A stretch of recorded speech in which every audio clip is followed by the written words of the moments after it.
à tous, bienvenue à vous en ce lundi matin sur France 3 Bretagne dans votre émission Ensemble c'est mieux qui fait la part belle, la solidarité et au vivre ensemble.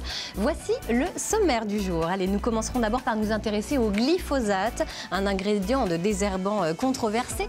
Quel est son impact sur la santé et sur notre environnement? Existe-t-il des alternatives? Nous ferons le point avec Dominique Legout de l'association Eaux et Rivières de Bretagne. Si l'on est une qui n'est sensible à l'environnement, forcément c'est Virginie Jourdan. Notre chroniqueuse mettra le doigt sur les pollutions auxquelles on ne pense pas, comme par exemple la pollution lumineuse qui est déstabilisante pour les espèces du jardin.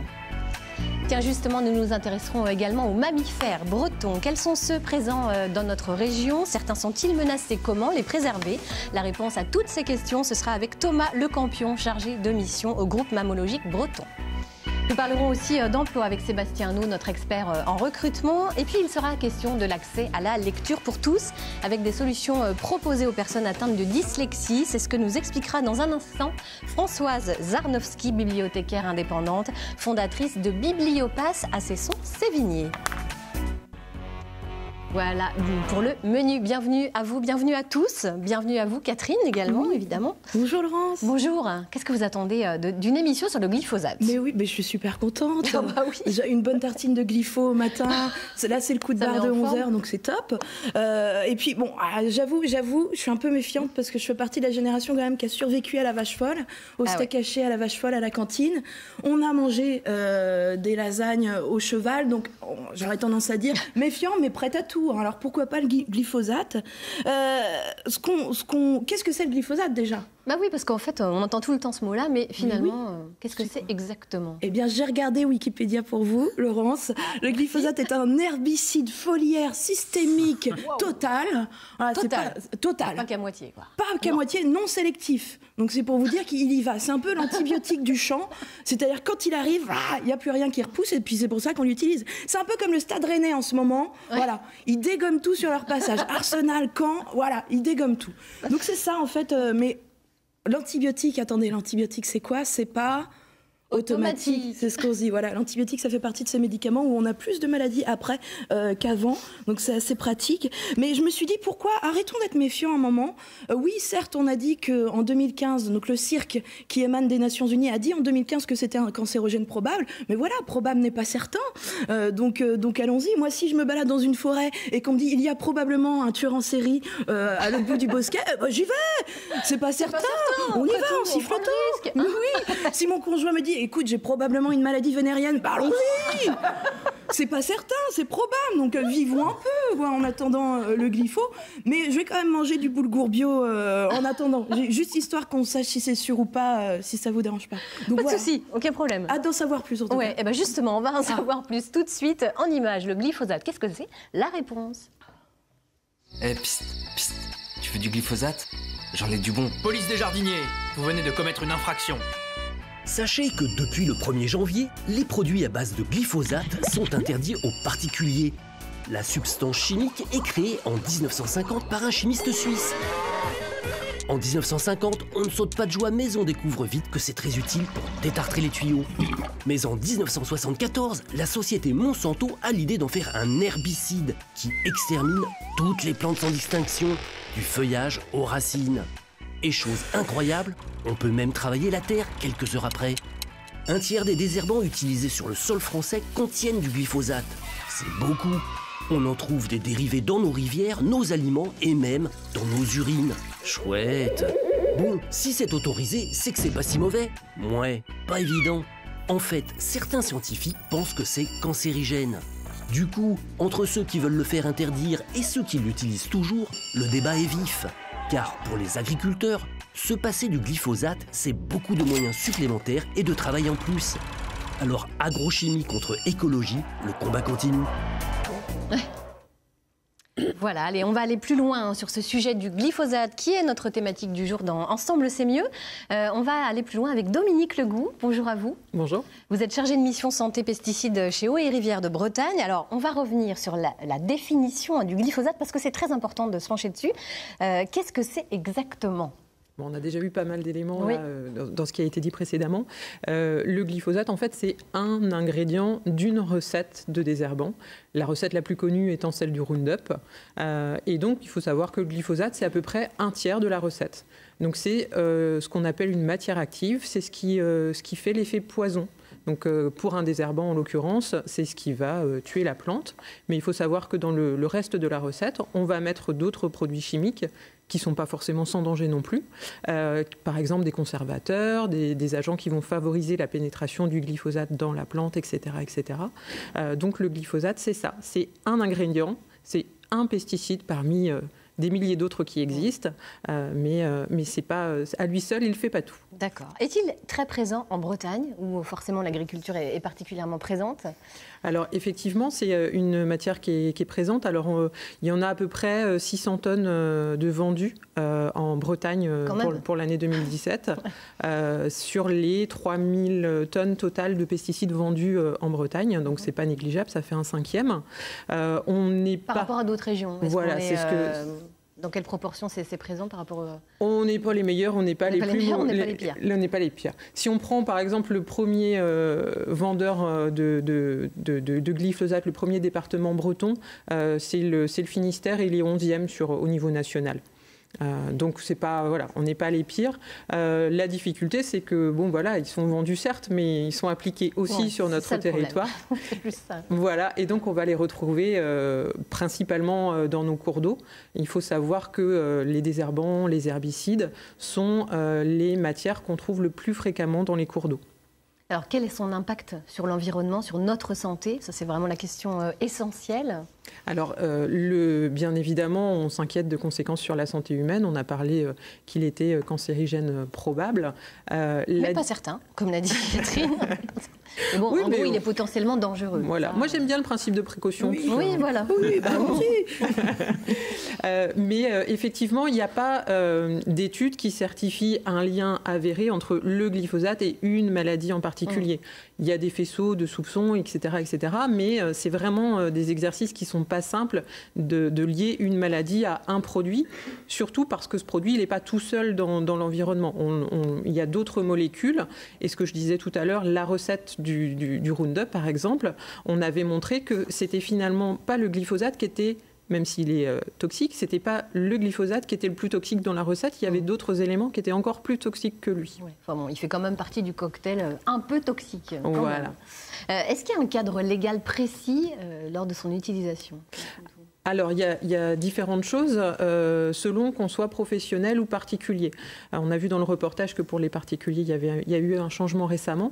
Les agriculteurs, aujourd'hui, peuvent utiliser le glyphosate sans mesure particulière, si ce n'est de respecter des distances à proximité des points d'eau, par exemple. Bien évidemment, de se protéger quand on les utilise, puisqu'il y a une protection à prendre vis-à-vis de la santé. Paysagistes, SNCF, etc., peuvent toujours utiliser le glyphosate. Par contre, les collectivités, elles, ne peuvent plus l'utiliser partout sur leurs espaces.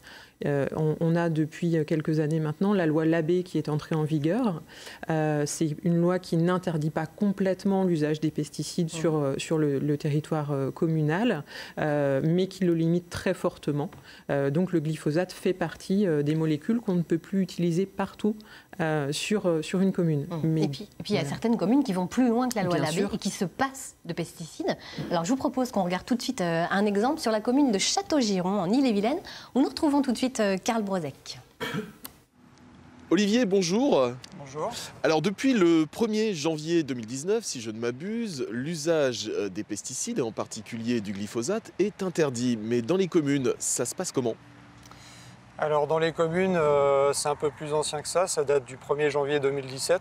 D'accord. Donc date de mise en application de la loi Labbé, qui interdit notamment l'utilisation de produits phytosanitaires sur les espaces publics, en dehors de certains espaces comme les cimetières ou les terrains de sport, et en dehors aussi de certains produits utilisables en agriculture biologique, de biocontrôle ou de produits à faible risque.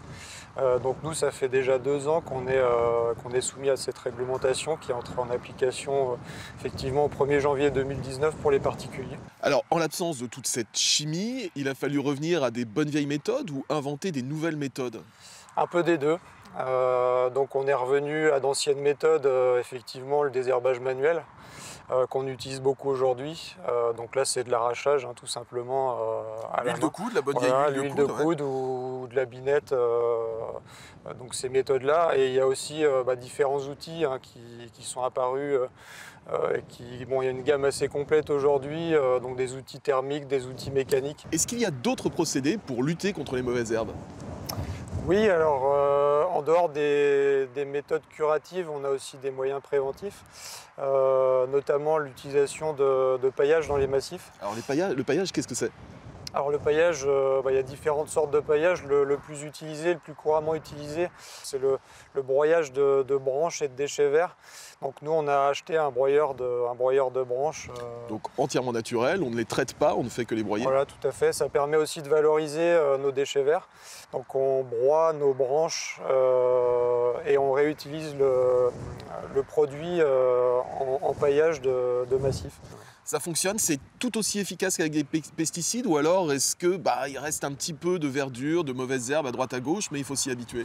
Il y a une repousse, donc ça passe aussi, l'arrêt de l'utilisation de ces produits-là passe par une évolution de la perception des riverains à ce niveau-là. C'est-à-dire que si vous habitez en ville, eh bien, il va falloir s'habituer à avoir un petit peu plus peut-être d'herbe au milieu des rues. C'est normal. Oui, c'est normal. Aujourd'hui, on raisonne plutôt en gestion de la flore spontanée plutôt qu'en éradication de la flore spontanée. Il faut que les gens s'habituent et tolèrent d'avoir un peu de pissenlit. Après, c'est aussi un problème de santé publique, avant tout. Oui, c'est ça. Il vaut mieux effectivement voir quelques petites mauvaises herbes à droite à gauche plutôt que de gober du pesticide à longueur de journée. Exactement. Ouais. Pour résumer, c'est un petit peu ça.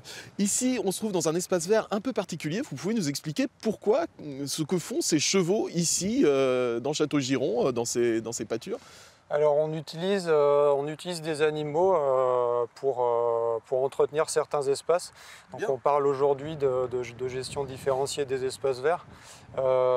Donc là concrètement... là ces chevaux c'est des tondeuses vivantes voilà, en fait. C'est ça, ouais. Ça peut être des chevaux, ça peut être des moutons, des chèvres, etc. Donc là vous êtes en coopération avec un éleveur du coin qui amène ces bêtes ici? C'est un berger local qui, par le biais d'une convention, utilise nos terrains pour faire paître ces animaux. Et donc nous, en contrepartie, on n'utilise plus nos tondeuses dans ces surfaces-là. Ouais. Donc c'est un système gagnant-gagnant, quoi. Oui. Tout le monde s'y retrouve. Oui, tout à fait. Oui. Voilà, des bien belles initiatives. Merci Olivier. Merci. Merci beaucoup à tous les deux. On l'a dit à l'instant, en fait, c'est aussi peut-être une question de changement de mentalité. S'il y a quelques herbes qui restent, c'est peut-être pas très grave. Bien évidemment, le premier pas, c'est effectivement de s'habituer à cette présence d'herbes. Alors, on n'aime pas dire mauvaise parce qu'elles servent forcément à quelqu'un, ces herbes-là. Les abeilles, les insectes pollinisateurs, de nourriture pour certains, de gîte pour d'autres. Donc, c'est effectivement le premier pas, c'est la tolérance. Après, il y a bien sûr des alternatives qui sont possibles. On en a entendu quelques-unes là dans le reportage. On y reviendra tout à l'heure un petit peu plus loin dans cette émission. Vous, chez Eau et Rivière, vous militez pour une interdiction immédiate et pour tout le monde, parce qu'on parlera aussi du cas des particuliers, bien sûr. Les particuliers, c'est interdit complètement depuis le 1er janvier 2019 pour les particuliers? Voilà, alors il y a quelques pesticides qui passent au travers des mailles du filet, si je peux dire. On avait vu en 2017 un changement dans la réglementation pour ceux qui allaient encore dans les magasins de jardinage, etc., acheter des produits. Il y en a qui étaient derrière des vitrines. On ne pouvait pas les acheter en libre service.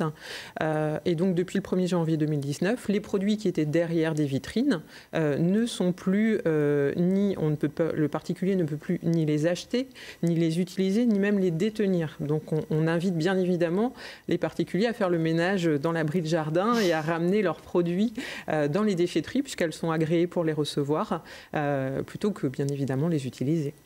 Évidemment. Donc vous militez pour une interdiction immédiate pour tous? Bien sûr, c'est pour nous une réelle nécessité, que ce soit pour la santé humaine ou pour l'environnement. On fait un focus aujourd'hui sur le glyphosate, mais c'est bien tous les pesticides dont il faut se passer. On a appris à faire avec. Il faut qu'on apprenne à faire sans. Donc le changement de regard est important, mais c'est pour nous une réelle nécessité, même si on peut entendre que ce ne soit pas toujours évident de passer du avec à faire sans. Il y a une transition qu'on veut bien entendre, mais qui est nécessaire et important. C'est pas Virginie Jourdan qui va dire l'inverse, évidemment. Hein. Vous restez avec nous, vous téléspectateurs. On reparlera un petit peu plus tard des alternatives au glyphosate. Avec vous, Virginie, on va se pencher sur d'autres types de pollution au jardin. Vous qui vous préoccupez de l'environnement, vous allez nous parler de quoi exactement ? Alors, pour cette chronique, en fait, puisqu'on avait parlé de glyphosate aujourd'hui, qui est une source de pollution bien connue, je me suis dit, on va aller voir un petit peu qu'est-ce qui nuit à la biodiversité également, donc soit le plus souvent dans nos comportements. Et j'ai rencontré un animateur nature qui travaille dans le département de l'Ille-et-Vilaine, qui s'appelle Benoît Subilo, et avec lui, voilà, ça a permis de sélectionner quelques conseils qui peuvent être donnés par énormément d'associations qui donnent de bons conseils. Donc là, aujourd'hui, on est avec Eaux et Rivières de Bretagne. On peut également penser au réseau Éducation Environnement, la Ligue de protection des oiseaux, l'association Vers le Jardin, Incroyable Comestible. Les centres pédagogiques d'intérêt pour l'environnement. Voilà, il y a énormément d'associations en Bretagne qui essaient de faire passer des messages autour de la biodiversité. Et aujourd'hui, éviter d'aller vers une dégradation des écosystèmes, c'est possible. On a vu récemment des chiffres très inquiétants sur la disparition des insectes, des passereaux, qui sont les petits oiseaux. Donc voilà, chacun à notre échelle, on peut agir. On peut agir. Alors voilà. Aujourd'hui, on parle du glyphosate, mais on peut aussi parler d'autres sources de pollution. Et c'est ce sur quoi vous allez nous éclairer un petit peu. Oui, alors pour démarrer, il y a une pollution qu'on ne connaît pas vraiment et qui nuit à la biodiversité, c'est la pollution lumineuse. Alors plutôt que de s'attaquer directement à la pollution des villes, on peut déjà parler aussi de comment ça se passe chez soi. La pollution au jardin, elle va avoir un impact sur tous les animaux qui vivent la nuit. On va penser aux papillons de nuit, pipistrelles, les chauves-souris. On pense également aux batraciens, salamandres, etc., qui sont dans les jardins. Les conseils qui sont donnés par ces associations, c'est de réduire la luminosité à l'intérieur des jardins, de toujours penser à l'éteindre la nuit, d'avoir un éclairage qui soit tamisé, pas d'éclairage violent quand on en met un. Pensez également à avoir toujours des systèmes de minuteurs qui font que le déclenchement de la lumière va se faire juste au passage d'un humain. Donc on va essayer quand même d'avoir un capteur qui ne détecte pas la moindre petite souris qui passe, hein, d'avoir quand même un capteur qui détecte plutôt une masse humaine.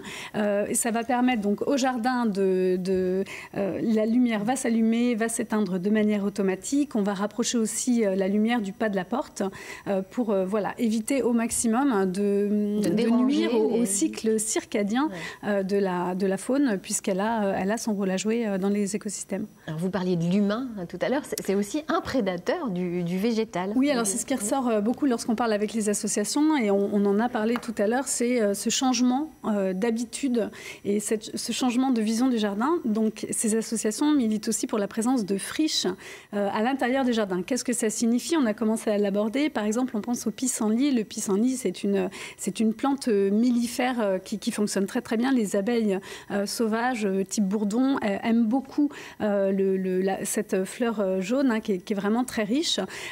Et donc il faut en avoir un peu dans son jardin. On a souvent l'habitude, même si on n'utilise pas de produits chimiques, d'aller le désherber à la main. Il faut apprendre à en laisser quand même un petit peu pour qu'il y ait à manger pour tout le monde.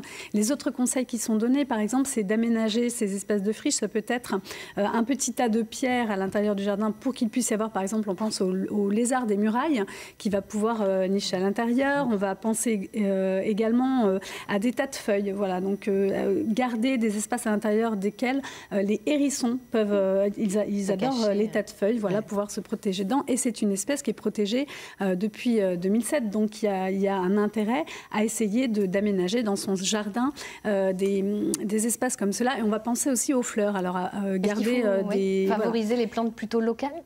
Alors, favoriser les plantes plutôt locales, ça a son intérêt. D'abord parce qu'elles vont être plus rustiques, elles vont mieux résister à nos températures et elles vont nécessiter moins d'entretien, elles vont avoir une meilleure vie. Et puis les insectes sont habitués à les avoir. On peut penser à l'aquilée, millepertuis, la mauve, la grande marguerite, toute simple, avec ses grands pétales blancs et puis son cœur jaune. Voilà, ce sont des fleurs qu'il faut plutôt essayer d'avoir dans son jardin. Et même sur son balcon, on peut penser aussi à des plantes aromatiques comme le thym, le romarin ou la menthe. Plantes mellifères également, très appréciées par les abeilles. Les bourdons qui vont derrière, eux, leur travail, c'est la pollinisation. C'est donc pouvoir transporter tout ce qui fait que derrière, on va avoir des fleurs, puis des fruits, puis de quoi se nourrir. Et ça tombe bien puisque le thym, le romarin, la menthe, en plus de bien servir la biodiversité, c'est également de bonnes aides à la cuisine pour toujours aussi se faire plaisir et se dire que préserver l'environnement, voilà, tout ça c'est un cycle et puis ça va aussi avec le bien vivre.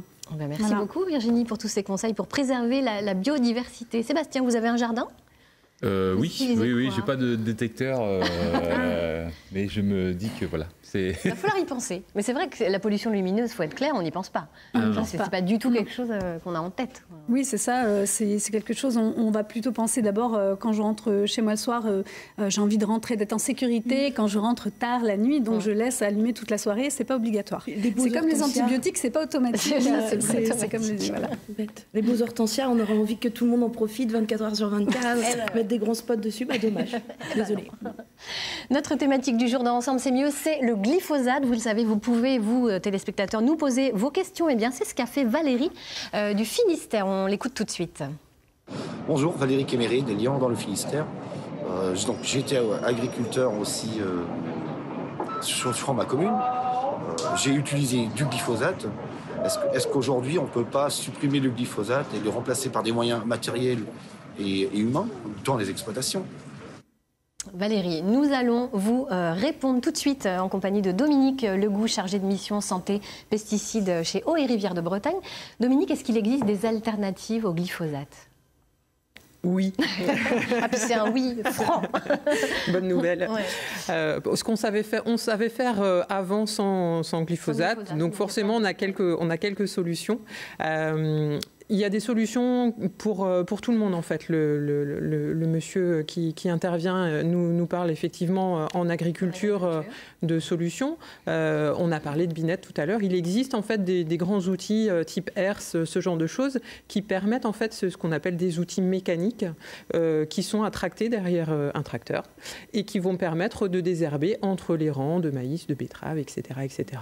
On a des bineuses, pareil, qu'on peut mettre derrière les tracteurs. Les collectivités, elles ont aussi ce type d'outils, par exemple, pour entretenir des pistes ensablées, où en fait, c'est des grandes lames qui vont venir arracher les herbes dont on ne veut pas. Mmh. Et puis, on a entendu parler dans le reportage tout à l'heure du paillage, notamment.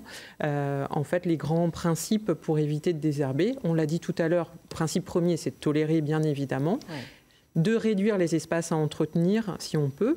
Alors, par exemple, il faut éviter les graviers, par exemple. Le gravier, ouais. Alors ça, c'est la question. Ça, c'est la question qu'on a toujours. Qu'est-ce que je fais pour mon allée en gravier, voilà. Parce que ça pousse, etc. Ouais. Et il n'y a pas de solution miracle, en fait. Non. Alors, on choisit un autre type de surface. Ça peut être ça, en fait. On peut effectivement choisir, donc, soit de réduire le gravier et puis d'arracher à la main, comme on pouvait le dire tout à l'heure, ou avec un outil, binette, etc. Soit de changer, c'est-à-dire que, par exemple, une allée qui n'est pas très fréquentée, on peut imaginer mettre des pas japonais. Vous savez, ces petites dalles en fait, qu'on va venir poser sur une surface enherbée. Donc ça peut être un moyen pour faire des cheminements sans avoir finalement à beaucoup passer de temps pour les entretenir. Et puis sinon, on diminue la taille de la cour et puis comme ça... Exact. Non, mais, en fait, c'est ça, c'est question de changement de mentalité, quoi. Vraiment, tout dépend où on place le curseur. Oui, on peut imaginer une cour, en fait, si c'est uniquement pour garer sa voiture, on peut ne garder, par exemple, que les bandes de roulement, et le reste, on peut laisser en herbe, on peut laisser choisir aussi d'implanter des végétaux. Si on n'aime pas les pissenlits, on peut peut-être... mais on peut semer des coquelicots. C'est aussi l'occasion de parler de grands mouvements qui a lieu pour dire non à l'arrêt des pesticides, le mouvement des coquelicots. Donc ça peut être aussi de... Non, j'ai dit une bêtise. Pour dire non à l'arrêt des pesticides. Pour dire oui à l'arrêt des pesticides. Quand même. À force de le dire trop souvent, voilà, on ne sait plus ce qu'on dit. Non, bien évidemment, c'est d'arrêter les pesticides, mais ça peut être, si on ne veut pas voir certaines plantes, de choisir d'en planter d'autres qui peuvent elles aussi avoir des intérêts pour le jardin. Bon, merci beaucoup en tout cas pour tous ces conseils. Merci. Virginie d'avoir été à nos côtés. Merci Dominique. Et on va noter tout de suite d'ailleurs deux rendez-vous. Une conférence débat OGM pesticides, quelles conséquences sur la santé au Palais des Arts de Vannes le 27 mars à 20h. Et puis également un autre rendez-vous à noter dans votre agenda. Dimanche 12 mai, la fête du jardinage au naturel à Belle-Île-en-Terre. Voilà, alors justement, puisqu'on parle de jardiner au naturel, ça veut dire jardiner sans glyphosate, Maïlène Villaverde est allée glaner des conseils auprès de Denis Pépin, un jardinier passionné, vous allez voir. Denis Pépin est une référence du jardinage au naturel. Pour éviter les plantes indésirables, dans les potagers, il préconise le paillage. Ça va maintenir l'humidité du sol et en se décomposant, ça va continuer de nourrir la vie du sol qui améliore la terre et qui en même temps nourrit les plantes. Ce petit temps passé à pailler, c'est gagné en entretien multiplié par 10 par la suite. Pour l'agronome, les produits à base d'acide acétique ou pélargonique vendus dans les rayons bio ne sont pas satisfaisants. Ils attaquent les feuillages, mais pas les racines, et peuvent endommager les sols à forte dose. Quant au gros sel et au purin d'ortie, le constat est sans appel. Alors ce sont vraiment des solutions à ne pas utiliser parce que le gros sel est toxique pour le sol, toxique pour les plantes. Le purin d'ortie amène beaucoup d'azote qui, en excès, ça devient aussi dangereux. Ça sensibilise les plantes aux maladies et ravageurs. Pour des allées sans mauvaises herbes, Denis Pépin conseille d'installer une couche de géotextile recouvert de paillis. Pour les terrasses et autres surfaces minérales, le meilleur remède reste celui de grand-mère, à savoir l'eau bouillante. Sur les petites plantes à désherber, c'est radical, ça les tue immédiatement. Nous, ça fait 20 ans qu'on le fait autour de la maison et puis on n'a pas l'impression que c'est particulièrement envahi d'herbes indésirables. Voilà, vous savez presque tout sur le jardinage au naturel. Françoise Zarnowski, avec qui nous parlerons de l'accès à la lecture pour tous, et Thomas Le Campion, qui est chargé de mission au groupe Mammalogique Breton, nous ont rejoints. Bonjour à tous les deux. Bienvenue. Bonjour. Thomas, avec vous, nous allons parler des mammifères de Bretagne, que nous ne connaissons pas forcément si bien que ça. C'est vrai qu'on n'en parle pas de manière si évidente, en tout cas. Vous avez sorti avec votre groupe l'Atlas des mammifères de Bretagne, qui est sorti en 2015 aux éditions Locus Solus. En Bretagne, est-ce qu'un état des lieux comme ça de la présence des mammifères avait été fait avant, ou alors c'est vraiment une démarche un peu inédite? Il y avait quelques bribes de travaux à l'époque, effectivement, dans les années 80-90, mais on n'avait jamais réussi à sortir un ouvrage aussi riche, en fait. Donc ça a été un travail de 10 ans, entre 2005 et 2015, voilà, qui permet en fait de se faire une image des populations de mammifères à l'aube du XXIe siècle, pour mieux suivre l'évolution de cette biodiversité et de ces mammifères.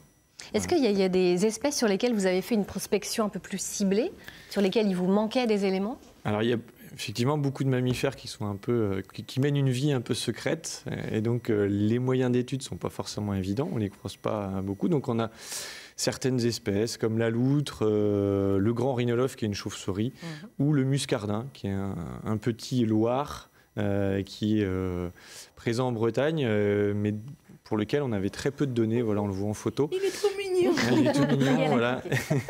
Mais il est nocturne et on le voit pas souvent. Et donc c'est une espèce qu'on a dû chercher très longtemps et voilà, qu'on a retrouvé en Bretagne, notamment dans la partie nord de la Bretagne. Vous avez quadruplé vos données sur le muscardin. Exactement. Voilà, c'était un effort très important et on continue encore aujourd'hui à travailler sur cette espèce parce que on pense qu'elle pâtit du réchauffement climatique puisque c'est une espèce qui hiberne et donc elle n'arrive plus à hiberner comme il faut et peut-être qu'elle disparaît justement à cause du réchauffement climatique. Donc voilà, continue à l'étudier. Voilà, une espèce à suivre. Il y a également le grand rhinolophe, vous en parliez à l'instant, qui est une chauve-souris. On héberge 10% de sa population nationale. C'est quand même... Oui. On a donc un grand rôle à jouer en matière de préservation. On a une grosse responsabilité, effectivement, pour cette espèce-là, qui est une espèce en voie de disparition sur l'ensemble de son aire de répartition. Voilà, on a à peu près 10 000 individus en Bretagne, donc c'est des populations assez restreintes. Effectivement, ces espèces qui ont subi de plein fouet les pesticides dont on parlait tout à l'heure. Et puis la modification de leurs habitats, puisque les chauves-souris sont très liées au bocage, aux forêts. aux zones humides. Et donc la dégradation de ces milieux ont fait que c'est des espèces qui sont menacées. Voilà. Alors, autre espèce sur laquelle vous avez mené une étude, c'est les campagnols amphibies. Nous avons une belle population, c'est ça? Oui, le campagnol amphibie, alors c'est une espèce qui vit dans les zones humides. Et sa répartition mondiale, c'est la France et la péninsule ibérique. Donc on a une responsabilité très importante. Si les populations de cette espèce disparaissent en France, il y a de grandes chances qu'on n'en ait plus du tout au monde. Donc, et en Bretagne, on a effectivement des belles populations de cette espèce qu'il faut essayer de préserver parce que c'est sûrement les plus belles populations françaises et populations mondiales du coup. Voilà. Et donc c'est une espèce qui a fait parler de lui dans le cadre du projet d'aménagement de l'aéroport de Notre-Dame-des-Landes, puisque c'est une espèce qui est protégée depuis 2012 et qui n'avait pas été prise en compte dans les études d'impact. Voilà. Et qui a permis peut-être de retarder un petit peu le chantier et donc la préservation de cette espèce sur le site. Alors, autre espèce sur laquelle vous avez des signaux alarmants, on peut le dire, c'est la musaraigne bicolore. Dites-nous tout. Alors pareil, ça reste un micro-mammifère, donc c'est des petites espèces qu'on voit très peu. Et cette musaraigne bicolore, on a des signes assez alarmants de régression, de rétractation de son aire de répartition. Ça veut dire quoi? Pour être très clair, ça veut dire que son milieu diminue, c'est ça? Oui, le en tout milieu cas, qu'elle aime, qu'elle apprécie. Effectivement. Alors, soit c'est dû à des compétitions avec d'autres espèces qui sont en train de progresser, soit effectivement c'est ces milieux de vie qui diminuent, mais on connaît tellement mal cette espèce que pour l'instant il faut encore creuser et essayer de mieux identifier les causes de régression. Voilà, mais on sait que sur son aire de répartition, elle a tendance à diminuer et, voilà, et c'est un signal un petit peu assez alarmant, donc on essaye de mieux comprendre cette musaraigne bicolore. Le laireau également est un petit peu en danger? Alors, le laireau, oui, alors c'est une espèce tout mimi, mais c'est le mammifère le plus menacé en Bretagne. Voilà, on le voit en photo, c'est le bandit masqué. Voilà, le bandit masqué. Il a un petit masque noir, voilà, et qui vient de temps en temps dans les réserves de noix, de noisettes, de pommes, chaparder quelques aliments. Et mais donc, on le pardonne, il est tellement mignon.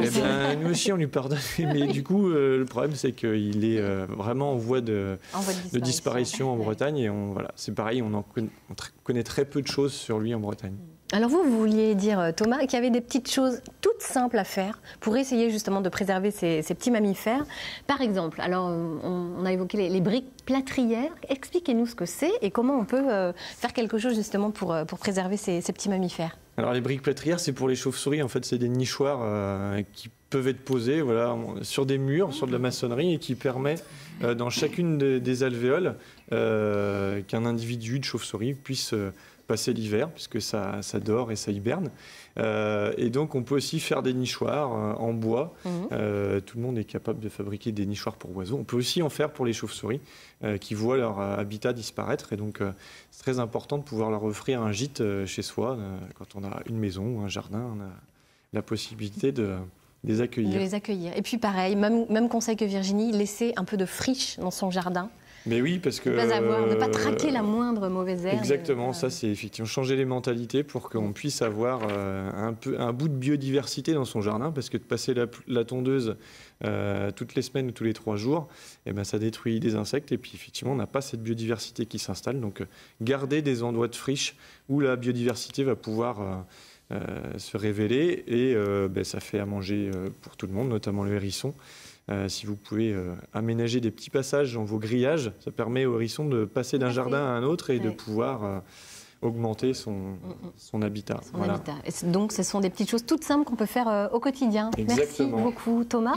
On rappelle l'Atlas des mammifères de Bretagne. On le trouve aux éditions Locus Solus ou en contactant l'association sur le site gmb.bzh. Et puis, on remercie les photographes Patrick Trécul et Emmanuel Holder pour ces très jolis clichés de petits animaux. Il y a leur site internet qui s'affiche sur votre écran. Allez, je vous propose qu'on aille découvrir une entreprise, direction Saint-Brandant, dans les Côtes-d'Armor, où Séverine Bourton et Jean-Michel Piron vont nous raconter l'histoire d'un produit d'entretien. Alors celui-ci, c'est pas du glyphosate, il est beaucoup plus naturel et il fête son centenaire en 2019. J'ai nommé le Briochin.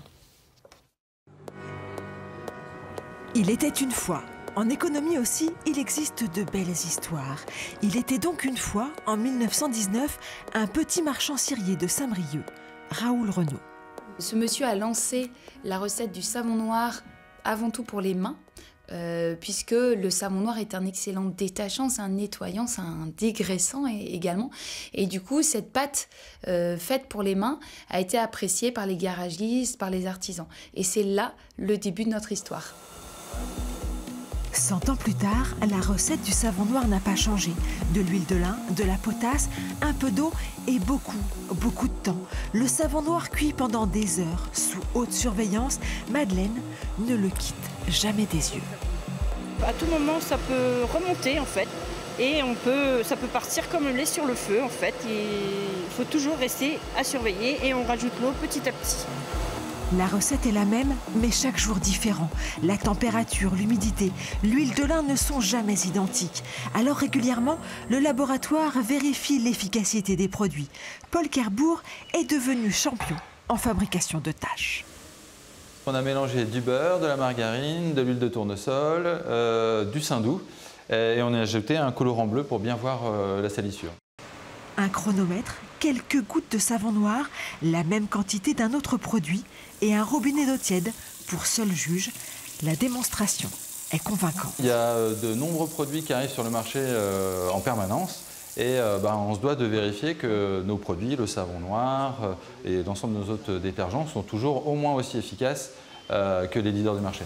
C'est ainsi que la petite PME de 60 salariés et ses recettes d'antan se classent au 8e rang des produits d'entretien en France. Elle fabrique une 60aine de produits de ménage et d'entretien différents et exporte en Chine, en Corée et au Japon.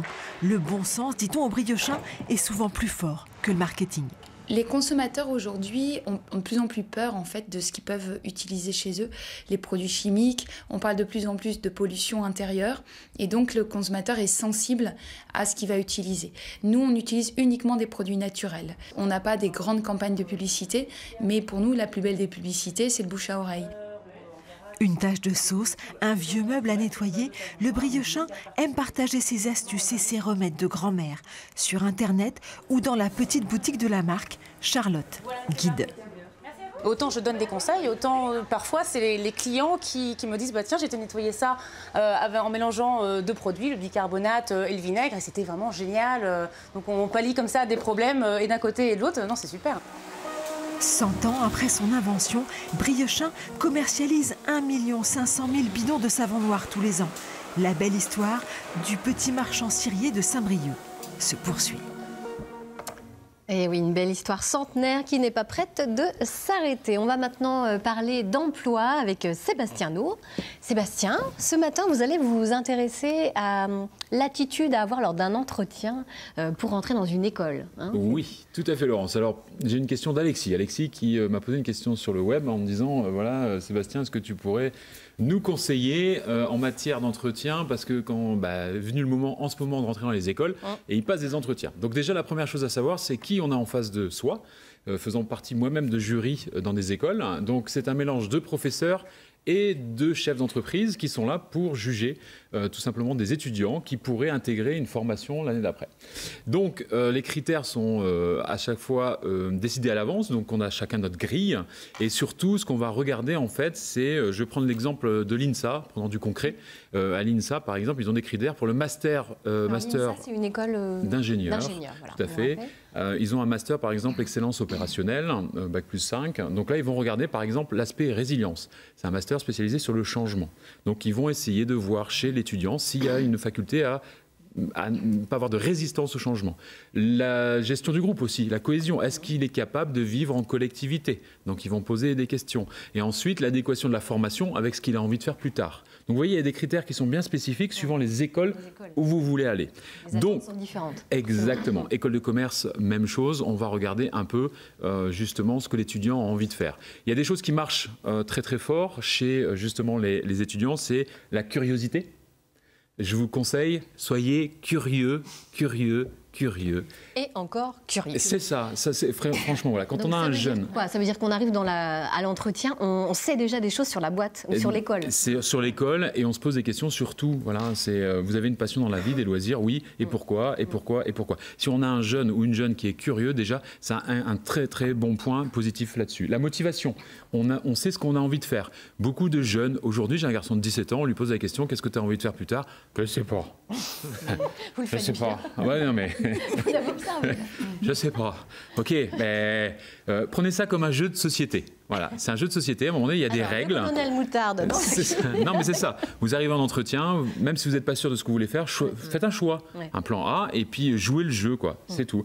C'est un peu la comédie, quoi, quelque part. Même si on ne sait pas, on sait. Exactement. Un peu. C'est un jeu. On connaît les règles. On y va. L'énergie positive.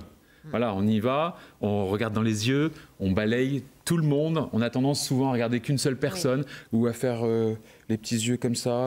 Non, entraînez-vous. D'accord, je sais que c'est pas facile, il y en a qui sont timides, mais il faut y aller. Il y a des attitudes rédhibitoires, ça en fait partie. Ah ouais, les attitudes rédhibitoires. Alors ce que je vais vous dire, c'est vraiment la tenue vestimentaire. J'en ai vu qui arrivaient même avec la canette de coca, qui posait là. Non mais véridique. Hein. Ah oui. Bonjour, limite j'enlève la casquette. Non, non mais c'est ça. L'attitude nonchalante. Ouais. Hein, Catherine, ça va sur la table. Ouais, ça. Le non-sourire, les gens qui sont fermés. Voilà, on vient à un entretien, on vient pour communiquer. Il faut se souvenir, le relationnel, c'est important. Donc on s'entraîne avant. Hein, c'est bien, Catherine, voilà, c'est ça. On se renseigne sur l'école, les bases, sur la formation, sur les associations d'anciens élèves. On n'hésite pas à essayer d'appeler, à contacter par mail pour savoir comment est la formation. On prend des infos, on est curieux. On va balayer l'ensemble des interlocuteurs avec les yeux. Je répète, parce que ça, c'est hyper important. Ça marque. Et derrière, vous venez avec de quoi prendre des notes. Ça aussi. Important. Et c'est basique, hein. Mais c'est basique, juste c'est bien ça. dans le râle-pied. Et quand vous quittez l'entretien, vous vous levez et vous allez serrer la main à chacun. Tout le monde. À bientôt. Non, serrez la main. Ensuite, très rapidement, quand on va vous poser des questions sur votre parcours, vous êtes jeune, vous avez 20 ans, vous avez fait peut-être des petits jobs d'été, notez au préalable vos réussites, ce que vous avez fait, mais même dans vos loisirs, vous avez fait du foot, vous avez fait des tournois, vous avez été... racontez.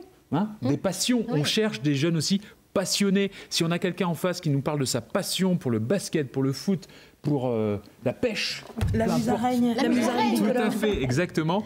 Derrière, vous allez avoir des adultes en face qui vont se dire waouh, c'est rafraîchissant, c'est de l'énergie positive. Lui, on le veut avec nous, quoi. C'est aussi basique que ça, parce qu'on a malheureusement tendance à avoir des jeunes, je ne sais pas si c'est un autre débat, mais qui sont je sais pas. Non mais oui, mais c'est et celui qui est à l'inverse, il sort du lot, mais c'est assez impressionnant. C'est assez impressionnant. Donc toutes les implications dans les associations, quand on est jeune, pareil, on les met en avant. On les met en avant, toutes ces réussites. On liste ces réussites sur papier au préalable, comme ça on les ancre au niveau mental, et après on en parle, et sur les mises en situation, ça va ressortir. Parfait, avec ça, hein, si on n'a pas... Ça paraît extrêmement simple, il faut se préparer et ça passe tout seul après. Ouais, waouh. Hein, j'en fais un t-shirt. Ça passe tout seul après. Des super conseils donnés par Sébastien Naud. Merci beaucoup Sébastien. On va maintenant se tourner vers Françoise Zardowski. Bonjour à vous. Bonjour. Vous êtes bibliothécaire indépendante, vous êtes fondatrice de Bibliopass que vous avez créé en 2011 à l'issue d'une carrière bien remplie de bibliothécaires passionnés. Pourquoi vous avez créé cette structure? Dites-nous tout. Eh bien parce que j'étais passionnée par ces questions d'accès à la lecture. Et en bibliothèque, je me suis rendu compte qu'il y avait plein de gens qui, pour différentes catégories de raisons, n'accédaient pas à la lecture ou au lieu bibliothèque, qui fait très peur. Alors soit pour des raisons de handicap, des raisons d'illettrisme, d'exclusion sociale, de manque de pratique familiale de la lecture, ou les personnes âgées aussi. Donc voilà, tout ça fait qu'il n'y a que 18% de la population qui fréquente les bibliothèques. Donc voilà, moi j'ai voulu, je le faisais déjà dans mon poste, mais j'ai voulu prendre du temps pour faire de la formation, parce que je me suis rendu compte que c'était pas évident pour les collègues d'aborder ces questions-là, en pensant que c'était beaucoup d'argent, beaucoup de temps, que c'était compliqué, cette connaissance des handicaps ou de l'illettrisme. Et donc voilà, donc je me suis lancée dans la formation et l'accompagnement de projet. L'accompagnement de projet. Alors, votre credo, c'est donc l'accès à la lecture pour tous, pour toutes les personnes empêchées de lire, on va dire. On va s'intéresser plus particulièrement à la dyslexie. Vous nous disiez que l'association APDIS estime que 8% de la population française est dyslexique. Alors ça prend beaucoup de formes, la dyslexie, c'est assez complexe. Est-ce que vous pouvez nous expliquer un petit peu ce que c'est exactement? Oui. Alors les troubles 10 sont la résultante de problèmes neurologiques. Il faut savoir que dans notre cerveau, il y a différentes zones qui vont traiter soit les chiffres, soit les lettres, soit la mémoire. Et donc à un moment donné, pour certains enfants, dès la naissance, il y a des zones du cerveau qui dysfonctionnent. Donc c'est un problème vraiment neurologique. Ça ne touche absolument pas l'intelligence. Les 10 sont des gens intelligents comme vous et moi, mais voilà, c'est juste un souci technique d'accès alors soit à la lecture, soit aux chiffres. Donc c'est pour ça qu'on dit les 10, parce que bien sûr il y a la dyslexie qui est plus connue, mais il y a aussi la dysphasie qui touche le langage, la dyspraxie qui touche à la coordination des mouvements, la dyscalculie, la dysorthographie et les troubles de l'attention et hyperactivité qui sont aussi dans la limite de ces troubles 10. Alors pour ces populations justement 10, on les appelle comme ça, il y a une difficulté d'accès à la lecture parce qu'il y a un manque de livres adaptés en fait. C'est ça c'est ce que vous vous en êtes rendu compte dans les bibliothèques? Oui, alors pourquoi c'est difficile de lire pour un 10? En fait, un 10 n'a pas automatisé le processus de lecture. Normalement, on apprend ça en CP et très vite, on a automatisé, donc on est capable de lire rapidement. Et le 10 n'a jamais acquis cette possibilité d'automatiser. Donc un enfant 10 devient un adulte 10 qui a toujours les mêmes soucis de la lecture classique, écrit noir sur blanc. Donc il y a vraiment besoin d'autres méthodes pour accéder au texte. Alors il peut y avoir l'audio, il y a le numérique et puis il y a aussi des livres imprimés. Alors qui souvent ne sont pas au niveau en termes d'illustration, en termes de qualité, vous dites ce qui est dommage, alors que franchement il y a moyen de faire. Alors déjà aujourd'hui il y a une édition qui prend en compte la question des 10, parce que la loi est passée par là, la loi qui a défini que ces troubles étaient pris en compte dans l'aménagement, par exemple, scolaire des enfants. Donc il y a des aménagements dans le cadre de l'école. Et donc du coup, les éditeurs aussi se sont dit, c'est pas par hasard si les premiers éditeurs sont aussi des éditeurs scolaires, comme Belin ou comme Nathan, on va se les faire, et qui ont sorti donc des collections pour des enfants d'âge primaire qui vont donc être adaptés dans le sens où il va y avoir un vocabulaire simplifié, des phonèmes, des sons, des syllabes qui vont être colorisés aussi, le choix de la police, la structuration du livre avec des chapitres, des titres. Donc voilà, c'est bien que tout ça existe aujourd'hui. Après, il y a des collections dédiées en fait. Il y a des collections de grande qualité. Alors c'est bien qu'il y ait des collections dédiées, parce que c'est une première accroche. Il y a un moment donné où il faut que l'enfant 10 se raccroche à la lecture, mais c'est bien aussi de penser à l'accessibilité pour tous les enfants qui ont des problèmes d'accès. Au-delà des 10, il y a plein d'enfants qui ont des troubles de l'apprentissage ou qui n'ont pas envie de lire aussi, on en connaît tous dans nos familles. Donc il y a des collections comme chez Rajo, la collection Flash Fiction, qui indique très intelligemment lecture courte, accessible à tous, adaptée aux 10. Donc tout ce qui est pas fait, la grosse étiquette pour les 10, c'est adapté ça sert à tous les enfants. À tous les enfants, avec du coup, vous remarquerez qu'il y a aussi un papier un petit peu jaune qui peut nous sembler vieilli, mais qui en fait facilite la lecture. Parce que les pages blanches, au niveau visuel, ça peut être très, très Alors, fatigant. on a très peu de temps encore maintenant. On va parler d'un livre qui s'appelle Bassima, qui est très beau. C'est les éditions Artère, qui sont rennaises. Alors, je voulais parler, en fait, notre objectif, c'est maintenant que l'ensemble de l'édition jeunesse, qui est extrêmement riche, soit accessible aux 10. Et ce qui est intéressant, là, chez Artère, qui est un éditeur rennais, c'est qu'ils faisaient déjà des albums de qualité, et à un moment donné, ils se sont dit, qu'est-ce qu'on peut faire de plus pour que ce soit accessible aux jeunes 10 ? Donc, ils ont travaillé avec un panel de jeunes qui ont donné leur retour sur la lecture du texte, mais aussi la lecture de l'image, parce que lire l'image, c'est pas non plus forcément quelque chose de simple. Et d'album en album, les éditions Artère améliorent cette accessibilité, avec, par exemple, pour le dernier Bassima, un petit fascicule, un petit document qu'on peut retirer du livre aussi, qui est mobile, et qui donne des repères de lecture. Qui sont les personnages de l'histoire ? et à l'intérieur une carte mentale qui va permettre de comprendre un petit peu toutes les thématiques qui sont présentées dans le livre. Donc ça, c'est un outil très intéressant, non pas au niveau de la mise en forme, mais au niveau de la compréhension de l'histoire. Et ça, c'est vraiment ce qu'il faudrait développer et qu'on arrive à faire dans le numérique. Voilà, le numérique qui offre des propositions voilà, parce que sur tablette, on peut, je ne sais pas si on va le voir à l'écran, on n'a plus le temps malheureusement, mais je pense que vous reviendrez pour le numérique parce qu'effectivement, il y a tout un tas d'adaptations possibles avec un espacement des caractères, une segmentation on peut complètement paramétrer sa propre mise en page. Donc il y a notamment Mobidis qui travaille sur J'aime lire, par exemple, il existe désormais en version 10, on peut complètement changer sa mise en page. Je voulais juste renvoyer les spectateurs peut-être aux bibliothèques qui font des services plus. Oui, il y en a pas mal en Bretagne. Les Champs Libres à Rennes, la médiathèque de Landerneau qui a un grand service Bibliodis, les bibliothèques de Chavagne, de Vezin-le-Coquet avec des fonds Lire et apprendre autrement. Voilà. Et puis vous reviendrez pour nous parler dans le détail de la façon de paramétrer une tablette justement pour que ce soit accessible à tous au niveau de la lecture. Et vous serez au festival Rue des Livres d'ailleurs le 24 mars prochain et tout au long d'ailleurs du festival le week-end du 23 et 24 mars. Avec la Pédis aussi. Exactement. Sur mon stand. Merci beaucoup Françoise. On va maintenant parler d'un documentaire unique en son genre. En Europe, Citadelle, c'est le premier magazine féminin réalisé par et pour les détenus du centre pénitentiaire pour femmes de Rennes. Pierre-François Lebrun a tourné à hauteur de femme cette aventure humaine. Je vous en propose tout de suite un petit extrait. C'est un documentaire qui sera diffusé ce soir, après le soir 3. Ça s'appelle Feuille libre.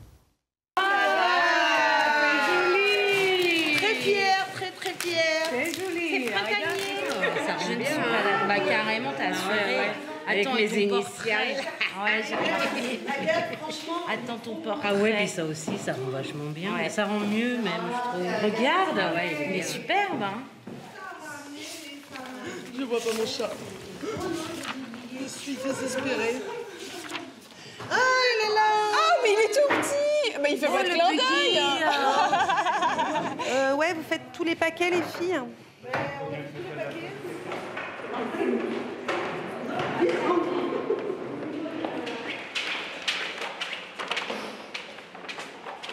On est comme des petits-enfants qui attendent leur cadeau, qui attendent leur petit bébé.